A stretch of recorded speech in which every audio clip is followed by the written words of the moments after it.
With प्रीति भारतम पाठ का अनुवाद कर रहे हैं, जिसका ये पहला वीडियो है।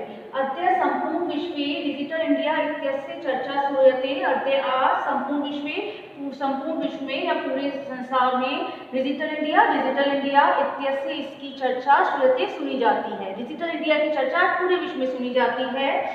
अस्य पदस्य, अस्य इस पदस्य शब्द का भावा क्या अर्थ है, इस शब्द का क्या अर्थ है। इति मनसि जिज्ञासा उत्पद्यते, ये मन में जानने की इच्छा, जिज्ञासा जानने की इच्छा उत्पन्न होती है। काल परिवर्तनेन सह, काल समय परिवर्तन के साथ मानवस्य आवश्यकता अपनी परिवर्तते, मनुष्य की आवश्यकता भी परिवर्तते, बदलती है। प्राचीन काल में ज्ञानस्य आदाय प्रदानम मौखिकम आसीत्, ज्ञान का आदान प्रदान मौखिक था, अर्थात मौखिक रूप से शिक्षा दी जाती थी।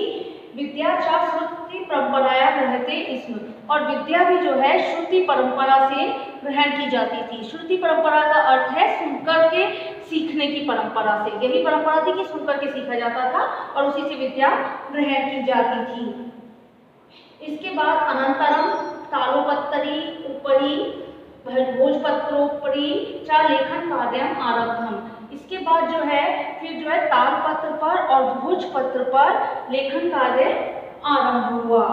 परिवर्तनी काले कलगदस्य लेखन्या च आविष्कारेण सर्वेषां में मनोगतानां भावनां कागदोपरि लेखन प्रारब्धम।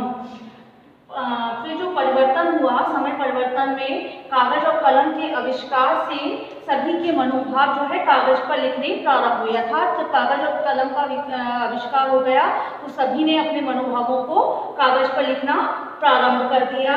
उसके बाद टंकणस्य आविष्कारेण तु, टाइपराइटर के आविष्कार से, तो जब टाइपराइटर का आविष्कार हुआ तो लिखित सामग्री जो थी टंकिता सती, टाइप होने पर बहुकालाय सुरक्षिता, लंबे समय तक सुरक्षित रहने लगी। जब टाइप करके उसको सुरक्षित रखा जाने लगा तो वो अधिक समय तक सुरक्षित रहने लगी। इसके बाद वैज्ञानिक प्रविधि तकनीक, प्रगति यात्रा पुनरापि अग्रे गता, लेकिन इसके बाद भी वैज्ञानिक तकनीक की जो प्रगति यात्रा थी वो और भी आगे गई।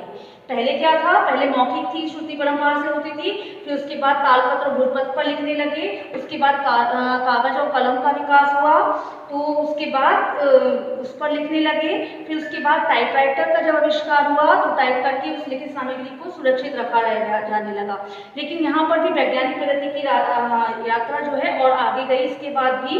और अब क्या है, अद्य सर्वाणि कार्याणि, अद्य आज सर्वाणि सभी कार्य संगणक नाम के, कंप्यूटर नाम के यंत्रेण साधिता भवन्ति, कंप्यूटर नाम के यंत्र से पूर्ण किए जाते हैं। तो ये डिजिटल इंडिया का जो स्टार्टिंग का है कि कैसे शुरुआत हुई कि पहले जो है विद्या जो है मौखिक थी, उसके बाद तालपत्र और भोजपत्र पर, उसके बाद कागज और कलम से लिखी जाने लगी सहायता से, उसके बाद टाइपराइटर और उसके बाद कंप्यूटर। धन्यवाद।